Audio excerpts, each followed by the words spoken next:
Hey guys, welcome back to my channel.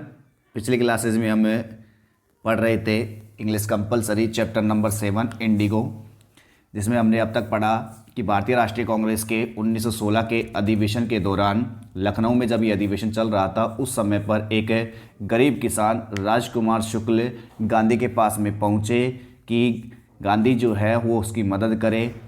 एक share cropping का जो मामला चंपारण में चल रहा था उसके लिए। उसके बाद में गांधी जी के पास में बहुत सारे अपॉइंटमेंट थे, बहुत सारे वहाँ पर उसको कहीं दूसरे देश के समय भी जाना था, इसलिए उस समय तो वो उसके साथ नहीं चल सके थे। लेकिन जहाँ जहाँ भी गांधी जाते राजकुमार शुक्ल उनका पीछा करते, और अंत में राजकुमार शुक्ल ने उनसे कह दिया था कि आप एक डेट फिक्स कर दो ताकि मैं आपको उस दिन में मिल जाऊँ। तो उसके बाद में महात्मा गांधी ने उसे बताया कि मैं फला तारीख को कलकत्ता जाऊँगा, आप मुझसे वहाँ आकर के मिलना, और फिर हम वहाँ से हमें चलेंगे। ठीक उसी डेट को राजकुमार शुक्ल जो थे वो वहाँ स्पॉट पर मिल गए। उसी अपॉइंटमेंट स्पॉट यानी कि जो नियुक्त किए गए जो जगह थी कलकत्ता में, वहाँ पर वो मिल गए। और उसके बाद में वो इंतज़ार कर रहे कि गांधी जी कब फ्री हो, और फिर उसके बाद वो पटना के लिए चल गए। पटना के लिए वो ट्रेन में चढ़ गए। लेकिन राजकुमार शुक्ला जो थे वो एक गरीब किसान थे और साथ साथ अनपढ़ भी थे, तो उन कानूनों के बारे में सूचना जो थी वो पूरी नहीं मिल पा रही थी। इसलिए राजकुमार शुक्ल जो थे वो उनको राजेंद्र प्रसाद के घर पर लेकर के गए। लेकिन राजेंद्र प्रसाद जो थे उस समय पर घर पर मौजूद नहीं थे। अब राजेंद्र प्रसाद कौन है? वही राजेंद्र प्रसाद है जो बाद में भारत के प्रथम राष्ट्रपति बने और कांग्रेस पार्टी के थे। तो राजेंद्र प्रसाद के घर पर गए, लेकिन Rajendra Prasad out of town थे, कस्बे से बाहर थे। तो इसलिए उनके जो नौकर थे, उनके नौकरों को पता था कि राजकुमार शुक्ल एक गरीब किसान है और रोजाना यहाँ राजेंद्र प्रसाद को शेयर क्रॉपिंग का जो मामला है उसके लिए परेशान करता रहता है। तो इसलिए उन्होंने क्या किया कि ना तो उनको घर में अंदर प्रवेश करने दिया, उनको बाहर ही ठिकाए रखा, और ना ही उनको उनका जो कुआं था उनसे पानी तक लेने दिया। यहाँ तक कि गांधी जी को भी उन्होंने अनटचेबल समझा, एक अस्पृश्य व्यक्ति समझा। फिर गांधी जी ने मुजफ्फर जाने का निश्चय कर लिया, और मुजफ्फर जाने के बाद में जो सबसे पहले वो मिले थे तो वो मिले जेबी कृपलानी से। उन्होंने जेबी कृपलानी को पहले से टेलीग्राम कर दिया था। तो जेबी कृपलानी कौन थे? मुजफ्फर जो आर्ट्स कॉलेज थी उसके प्रोफेसर थे ये, और उनको पहले से उन्होंने टेलीग्राम कर दिया था, जिनसे वो पहली बार टैगोर शांति निकेतन स्कूल में मिले थे। यानी कि जेबी कृपलानी से पहली मुलाकात गांधी जी की टैगोर शांति निकेतन स्कूल में हुई थी। उसके बाद में जब ट्रेन पहुंची रात को, तब उस समय कृपलानी स्टेशन पर वेट कर रहे थे, बहुत सारे उनके साथ स्टूडेंट थे उनके। और फिर गांधी जी जो थे वो 2 दिन तक प्रोफेसर मलकानी के घर पर टिके थे। कहाँ पर टिके? मलकानी। 2 बातें अपन को ध्यान रखनी पड़ेगी यहाँ कि जो जेबी कृपलानी है वो तो मुजफ्फरपुर में जो आर्ट्स कॉलेज थी उसके प्रोफेसर है, जो उनको रात्रि में मिले थे उनके पास में। लेकिन जिनके घर पर रुके थे वो थे प्रोफेसर मलकानी, जो कि एक गवर्नमेंट स्कूल में टीचर थे। अब गांधी जी ने प्रोफेसर मलकानी के लिए एक स्टेटमेंट छोड़ा था कि एक बहुत ही एक्स्ट्रा ऑर्डिनरी बात थी कि कोई भी गवर्नमेंट प्रोफेसर एक मेरे जैसे स्वदेश की मांग करने वाले व्यक्ति को शरण देता है। ये एक एक्स्ट्रा ऑर्डिनरी थिंग थी। एक्स्ट्रा ऑर्डिनरी क्यों कहा? क्योंकि गवर्नमेंट टीचर थे, गवर्नमेंट उस समय ब्रिटिश की थी, और मैं होम रूल की मांग करने वाला था, यानी कि स्वदेश की मांग करने वाला था। तो इसलिए मेरे जैसे व्यक्ति को उस अपने एक गवर्नमेंट वाले जो व्यक्ति है वो शरण देता है। तो ये एक एक्स्ट्रा ऑर्डिनरी बात थी। फिर उसके बाद में गांधी जी जो थे उसका समाचार पहुंच गया पूरे मुजफ्फरपुर में और चंपारण में पहुंच गया, और फिर वहाँ पर से जो शेयर क्रॉपर थे वो वहाँ पर आने लग गए थे और अपने नेता को देखने लगे। मुजफ्फर के जो वो वकील थे वो भी वहीं पर आ गए, और उन्होंने बताया कि हम इन किसानों से इस केस के बदले इतनी फीस वसूलते हैं। लेकिन जैसे ही गांधी जी को इस बात का पता चला, गांधी जी ने उन वकीलों को डांट फटकार लगा दी कि आप देखो, इन किसानों से भी बड़ी फीस वसूलते हो, ऊपर से इन किसानों का काम होता नहीं है। ये किसान पहले से तो दबे हुए हैं ही हैं, लेकिन अब तुम्हारी फीस की वजह से और ज़्यादा दब जाते हैं। तो फिर उसके बाद में उन्होंने मना कर दिया कि आप अब से लॉ कोर्ट्स में कोई भी नहीं जाओगे जब इसका कोई निष्कर्ष ही नहीं निकलता है। केस तो उन वैसे भी अब तुम आने वाले हो, क्योंकि ब्रिटिश सरकार है, ब्रिटिश सरकार आपको जीतने नहीं देगी। तो इसमें पढ़ने से कोई फ़ायदा नहीं है। बस फ़ायदा इस चीज़ का हो सकता है कि आप इन लोगों को डर से मुक्त करवाओ। यहाँ तक हम पढ़ चुके थे। अब उसके बाद आगे पढ़ते हैं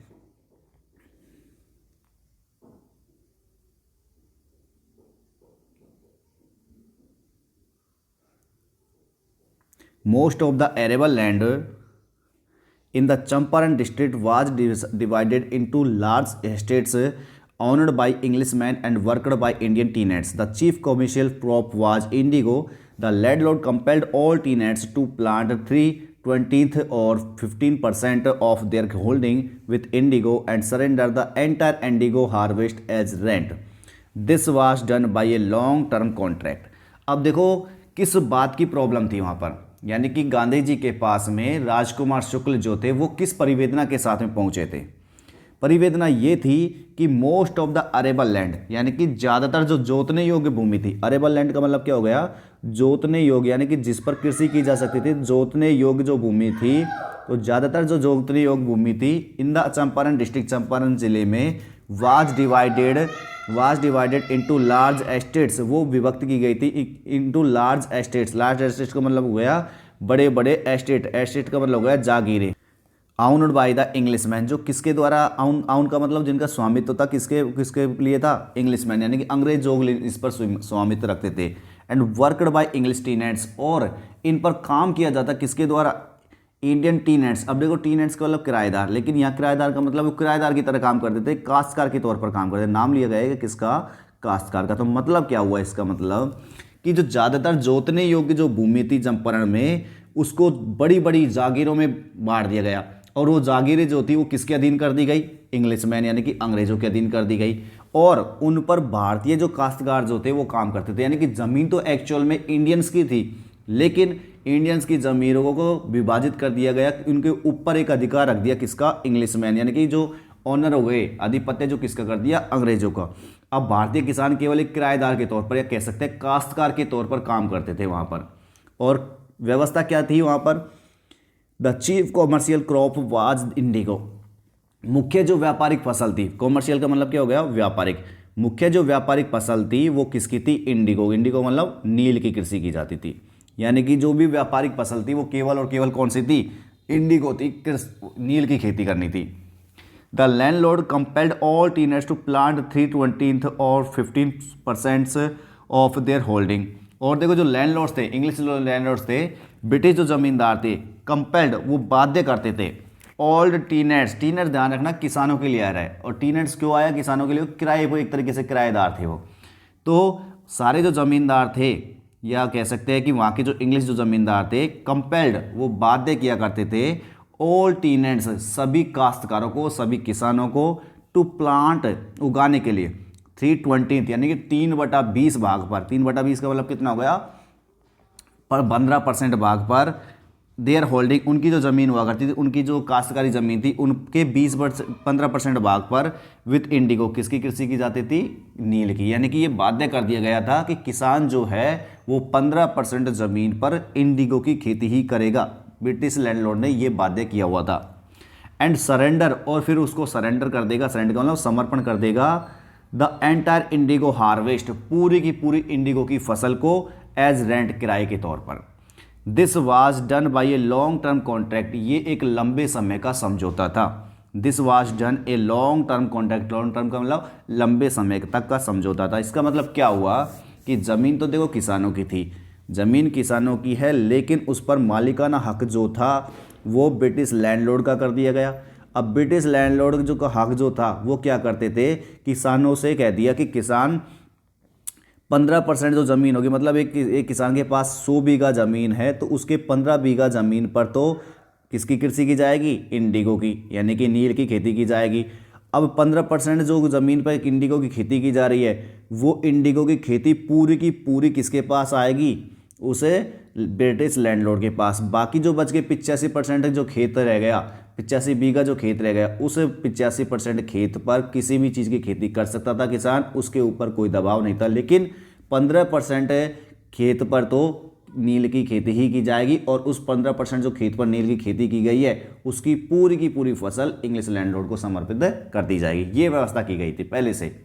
अब लेकिन ये भी कोई दिक्कत नहीं है, ये व्यवस्था पहले से होती आ रही थी, किसान इस बात को मानने को तैयार भी थे कि हाँ कोई दिक्कत नहीं है, हम 15% ज़मीन पर आपकी नील की खेती करके दे रहे हैं, आप पूरी पूरी फसल ले लो, कोई दिक्कत नहीं। इस बात से भी कोई प्रॉब्लम नहीं थी। फिर प्रॉब्लम क्या आई देखो आगे, presently the landlords learner that Germany had developed synthetic Indigo they thereupon obtained agreements from the sharecroppers to pay them compensation for being released from the 15% arrangement। अब देखो ये 15% अरेंजमेंट किया हुआ था उन्होंने कि 15% ज़मीन पर इंडिगो की खेती होगी, लेकिन हुआ क्या फिर बाद में क्या होता है, प्रेजेंटली वर्तमान पे क्या होता है, इसके शीघ्र बाद में द लैंडलॉर्ड्स जो जमींदार थे लर्नर उनको पता चला कि जर्मनी ने हैड डेवलप्ड विकसित कर लिया था सिंथेटिक इंडिगो। क्या बना ली थी उन्होंने, सिंथेटिक इंडिगो बना ली, यानी कि कृत्रिम नील। लैंडलॉर्ड जो ब्रिटिश लैंडलॉर्ड थे उनको ये पता चल गया कि जर्मनी जो देश है उसने कृत्रिम नील को विकसित कर लिया था, यानी कि वो कृत्रिम जो नील थी बनाने लग गए थे, जर्मनी के अंदर कृत्रिम नील बनने लग गई थी। यहाँ तो नेचुरल इंडिगो थी, वहाँ सिंथेटिक इंडिगो बनने लग गई। अब दे देयर अपॉन, इस पर उन्होंने क्या किया, दे ऑब्टेन एग्रीमेंट्स, उन्होंने फिर एग्रीमेंट्स ऑब्टेन कर लिए, एग्रीमेंट्स बना लिए फ्रॉम द शेयर क्रॉपर, उन बटाईदारों से यानी कि उन किसानों से, टू पे दैम, उनको चुकाने के लिए कंपनसेशन। कंपनसेशन का मतलब होता है क्षतिपूर्ति, यानी कि यूँ कह सकते हैं हर्जाना, कंपनसेशन देने के लिए for being released from the 15% arrangement, यानी कि 15% का जो अरेंजमेंट था उसे आज़ाद करने के लिए, उसे रिलीज करने के लिए एक निश्चित क्षतिपूर्ति की राशि तय कर दी गई और इस प्रकार से एक नया एग्रीमेंट जो है उन शेयर क्रॉपर से बनवा लिया गया। ये काम हुआ, उन्होंने सोचा। अब देखो क्या रीज़न क्या था इसका, कि जो सिंथेटिक इंडिगो थी, कृत्रिम जो नील थी, उसके आने के बाद में बाजार के अंदर, मार्केट के अंदर नेचुरल इंडिगो की डिमांड घट गई। नेचुरल इंडिगो जो यानी कि इंडिया में वो उगवा रहे थे, उस नेचुरल इंडिगो की डिमांड घट गई और सिंथेटिक इंडिगो की डिमांड बढ़ गई थी। तो इसने अब यहाँ ब्रिटिश लैंडलॉर्ड ने सोचा कि जब हमारी डिमांड ही नहीं है तो फिर इनको उगा करके भी हम क्या करें, इन किसानों से उगवा करके भी इसको क्या करें। और फिर दूसरी बात ये थी कि जो जर्मनी के अंदर जो सिंथेटिक इंडिगो हुई, अब उस आपको पता होगा जर्मनी भी यूरोप में पड़ता है और ब्रिटेन भी यूरोप में पड़ता है, तो वहाँ से वहाँ तक का लाने ले जाने का व्यापार का जो खर्चा है वो कम होगा, जबकि इंडिया से यदि हम इंग्लैंड लेके जाएंगे, ब्रिटेन लेके जाएंगे तो फिर खर्चा ज़्यादा हो रहा था। तो इस वजह से उन्होंने सोचा कि इस कॉन्ट्रैक्ट को समाप्त कर दिया जाए और किसानों से इसके बदले एक निश्चित राशि जो है वो वसूल ली जाए कि हम आपके 15% वाला एग्रीमेंट को समाप्त कर रहे हैं, आप कंपनसेशन के तौर पर, क्षतिपूर्ति के तौर पर इतना अमाउंट हमें जमा करवा दो। ये एक नया एग्रीमेंट आ गया था, ये एग्रीमेंट आया था और इस एग्रीमेंट का विरोध करने के लिए ही यहाँ पर राजकुमार शुक्ल जो थे वो गांधी जी के पास में गए थे। तो लैंडलॉर्ड को पता चल गया था कि जर्मनी के अंदर कृत्रिम जो नील है उसका डेवलप हो चुका है, इसलिए उन्होंने एग्रीमेंट्स ऑब्टेन कर लिए, एग्रीमेंट्स बनवा लिए थे शेयर क्रॉपर से कि वो एक कंपनसेशन के तौर पर कुछ रुपए चुकाएंगे अपने 15% अरेंजमेंट से आज़ाद होने के लिए। The sharecropping arrangement was irksome to the peasants. अब देखो जो शेयर क्रॉपिंग अरेंजमेंट था, यानी कि 15% का जो एग्रीमेंट चल रहा था, वो 15% का एग्रीमेंट वो बड़ा कष्टपूर्ण था। इरकसम का मतलब क्या हो गया, कष्टपूर्ण था। क्यों कष्टपूर्ण था, क्योंकि भाई प्रत्येक साल 15% भूमि पर उनको नील की खेती करनी पड़ती थी, नील की पूरी तरीके से देखभाल करनी पड़ती थी, फिर जो कुछ करता था उसको भी वो अंग्रेज़ों को सौंप दिया करते थे। तो एक तरीके से ये वाली जो उनको अरेंजमेंट चल रही थी 15% वाली, वो बहुत ही ज़्यादा दुख देने वाली थी, बहुत ज़्यादा कष्टपूर्ण थी किसानों के लिए। तो फिर उन्होंने सोचा कि इससे बढ़िया यही है कि हमें इस दूसरे अरेंजमेंट पर साइन कर दे। दूसरे अरेंजमेंट साइन करेंगे तो कुछ रुपए ही तो जमा कराने और तो फालतू, उसके बाद तो हमेशा के लिए प्रॉब्लम समाप्त हो ही जाएगी। तो फिर उन्होंने सोचा कि मैनी साइन विलिंगली, बहुत सारे किसानों ने, बहुत सारे जो किसान थे वहाँ पर, उन्होंने इच्छा से, विलिंगली का मतलब इच्छा से साइन कर दिए इसमें, इस अरेंजमेंट का, नए वाले अरेंजमेंट पर। Those who resisted engaged lawyers, और वो लोग जिन्होंने इसका नए बिल का, नए अरेंजमेंट का विरोध किया, एंगेज, उन्होंने लायर बुला लिए, यानी कि लॉयर का मतलब वकील खड़ा कर दिया अदालत में कि हम तो इस वाले नए अरेंजमेंट का विरोध करते हैं, और उन्होंने अपना जो वकील थे वो रख लिए। द लैंडलॉर्ड्स हायर ठग्स, लेकिन जो ज़मींदार जो थे उन्होंने ठगों को हायर कर लिया। ठग का मतलब जो एक तरीके से ये कहे कि सीधा लात घुसे मार करके उसको वैसे काम करवा ले।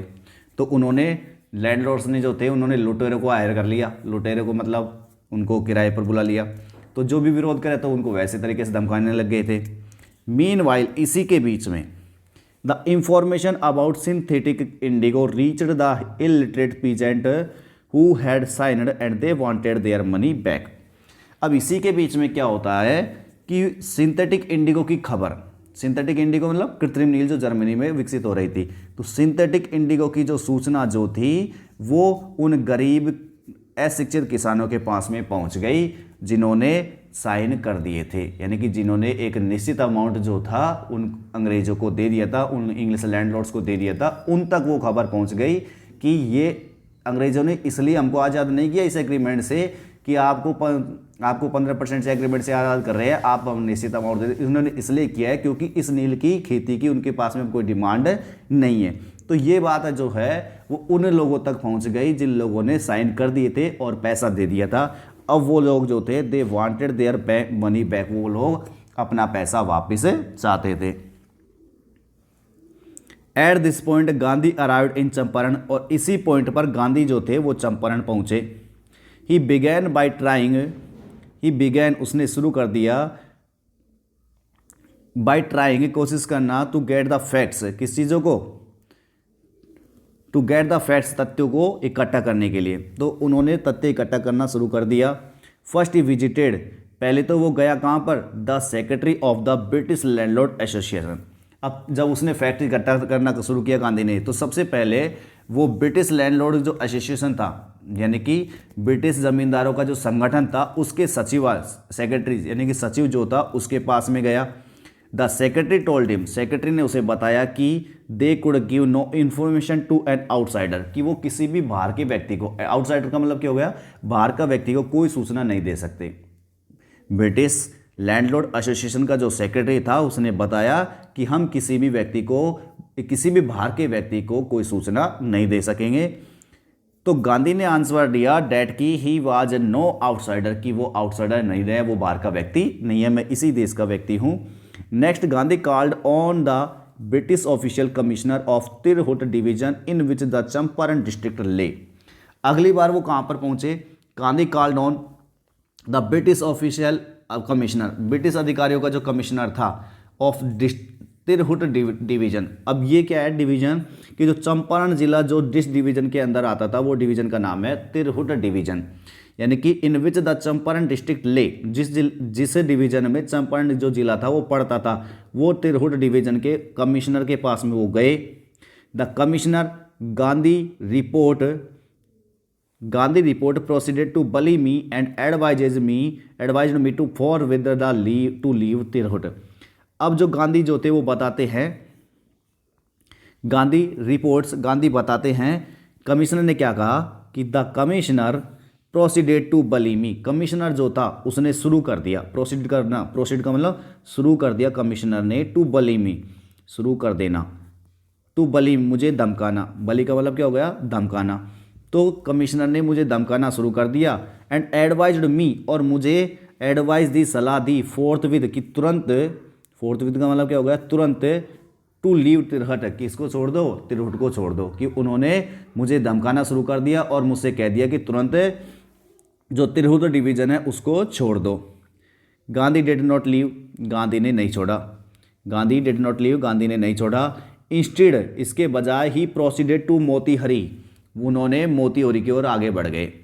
उन्होंने ना तो उस तिरहुट डिवीजन को छोड़ा यानी कि चंपारण को छोड़ा, इसके बजाय वो गांधी जो थे प्रोसीडेड वो आगे बढ़ गए टू मोतीहरी, कहाँ की ओर, मोतीहरी, जो कि कैपिटल ऑफ चंपारण, चंपारण की क्या थी, राजधानी थी, तो वहाँ पर वो आगे बढ़ गए। सेवरल लॉयर्स अकम्पनीड हिम, बहुत सारे जो लॉयर्स होते वो उसके साथ साथ थे, अकम्पनीड का मतलब साथ साथ चलना। एट द रेलवे स्टेशन पर a vast multitude greeted Gandhi, एक वास्ट का मतलब हो गया विशाल, मल्टीट्यूड का मतलब हो गया भीड़, एक विशाल जो भीड़ थी, ग्रेटेड गांधी, उन्होंने गांधी का अभिवादन किया, स्वागत किया। He went to a house, वो एक घर में गए, एंड और यूजिंग इट, और इस घर को काम में लिया, एज हेड क्वार्टर्स, किसके तौर पर, हेड क्वार्टर के तौर पर, हेड क्वार्टर का मतलब मुख्यालय, कि उसे वो एक घर में चले गए और उस घर को उसने एक अपने मुख्यालय के तौर पर काम में लिया। कंटिन्यू, और जारी रखा हिज इन्वेस्टिगेशन, उसकी जांच पड़ताल, जो वो जांच पड़ताल करने के लिए आए थे चंपारण में, उस जांच पड़ताल को उन्होंने उस घर में रह करके जारी रखा। ए रिपोर्ट केम इन दैट, एक जो रिपोर्ट थी वो आई कि a peasant had been maltreated, एक जो किसान था उसके साथ दुर्व्यवहार किया गया। एक रिपोर्ट आई कि एक जो किसान था हैड बीन मेल ट्रीटेड, उसके साथ दुर्व्यवहार किया गया था इन ए नियर बाई विलेज, एक पड़ोस के ही गांव में, एक पड़ोस के ही गांव में किसी अंग्रेज के द्वारा उस किसान को गरीब उस किसान के साथ दुर्व्यवहार किया गया था। Gandhi decided to go, Gandhi ने निश्चय कर लिया टू गो, जाने का, एंड सी, और देखने का। तो गांधी ने जाने का निश्चय कर लिया और उसको मिलने का निश्चय कर लिया। The next morning he started out, अगली ही सुबह ही स्टार्टेड आउट, वो रवाना हो गए on the back of an elephant, एक हाथी की पीठ पर सवार होकर। तो अगली ही सुबह वो एक हाथी की पीठ पर सवार होकर के लिए वहाँ से निकल पड़े। He had not proceeded far, वो ज़्यादा आगे नहीं बढ़े थे। He had not proceeded far, president का मतलब आगे बढ़ना, वो ज़्यादा आगे नहीं बढ़े थे। When the police superintendents messenger, उसी समय पर क्या होता है कि जो पुलिस अधीक्षक का जो राजदूत था, सुप्रिटेंडेंट का मतलब क्या हो गया, अधीक्षक, जो पुलिस अधीक्षक था उसका मैसेंजर, उसका जो दूत था, ओवरटुक हुम, उसने उसको आकर के घेर लिया, उस दूत ने उसको आकर के घेर लिया। एंड ऑर्डर्ड हिम, और उसे आदेश दिया to return to town in his carriage, कि वह अपने कैरीज, अपनी गाड़ी में वापस लौट जाए, कि वह अपने कैरीज का मतलब क्या हो गया, गाड़ी, यानी कि वो जो गाड़ी लेकर के आया था दूत, उस गाड़ी में वो अपने कस्बे में वापस लौट जाए। गांधी कंपाइल्ड, गांधी ने उसकी पालना की, कंपाइल किया, कंप्लाई का मतलब क्या होता है, पालना करना, तो गांधी ने उसका पालना की। The messenger drove Gandhi he home, अब मैसेंजर जो था यानी कि दूत जो था वो गांधी को घर पर ले आया। वेयर ही सर्व्ड हिम, जहाँ पर उसने थमा दिया, सर्व का मतलब क्या है यहाँ पर, सौंपना या थमाना, तो जहाँ पर उसने उसे थमा दिया विद एन ऑफिशियल नोटिस, एक आधिकारिक नोटिस उसे थमा दिया, यानी गांधी जी को वहाँ पर उस दूत ने एक ऑफिशियल नोटिस थमा दिया to quit Champaran immediately, Champaran को तुरंत छोड़ने के लिए। क्वाइट का मतलब क्या होता है, छोड़ना, कि चंपारण को तुरंत छोड़ करके चले जाओ, ये नोटिस उसने उसको थमा दिया। गांधी साइनड ए स्लिप, गांधी ने एक स्लिप पर साइन किया फॉर द नोटिस, नोटिस के लिए कि नोटिस मुझे प्राप्त हो गया, उस स्लिप पर उसने साइन किया। एंड रोट ऑन इट, और इस स्लिप पर लिख दिया दैट कि he would disobey the order, कि वह इसे ऑर्डर की पालना नहीं करेगा, वह इसे जो ऑर्डर उसने बोला है कि चंपारण को तुरंत खाली कर दो, छोड़ दो, वो इस ऑर्डर को पालना नहीं करेगा, ये उस पर स्लिप पर उसने लिख दिया। In consequence Gandhi received summons to appear in court the next day, इसी के परिणाम में, इन कॉन्सिक्वेंस का मतलब हो गया परिणाम स्वरूप, गांधी रिसीव्ड, गांधी जी को मिला समन, क्या मिल गया, समन, समन का मतलब होता है न्यायालय का बुलावा, तो गांधी को बुलावा मिल गया टू अपीयर इन कोर्ट में दिखने का द नेक्स्ट डे, अगले ही सुबह, कि गांधी जी को ये समन मिल गया, ये बुलावा आ गया कि आपको अगले दिन कोर्ट में हाजिर होना होगा। All night Gandhi remained awake, पूरी रात गांधी जो थे वो जागे हुए रहे, बिल्कुल सोए नहीं। ही टेलीग्राफ्ड राजेंद्र प्रसाद, अब गांधी जी ने टेलीग्राफ कर दिया किसको, राजेंद्र प्रसाद को, टू कम, आए, फ्रॉम बिहार, बिहार से, विथ इन्फ्लुएंशियल फ्रेंड, इन्फ्लुएंशियल का मतलब है प्रभावशाली, कि राजेंद्र प्रसाद आए और अपने प्रभावशाली लोगों के साथ में आए, अपने प्रभावशाली मतलब जिनका एक तरीके से प्रभाव अच्छा खासा, उन दोस्तों के साथ में वो यहाँ पर आए। ही सेंड इंस्ट्रक्शन टू द आश्रम, और गांधी जी ने इंस्ट्रक्शन भेज दिए थे, निर्देश दे दिए थे किसको, टू द आश्रम, आश्रम में भेज दिए थे।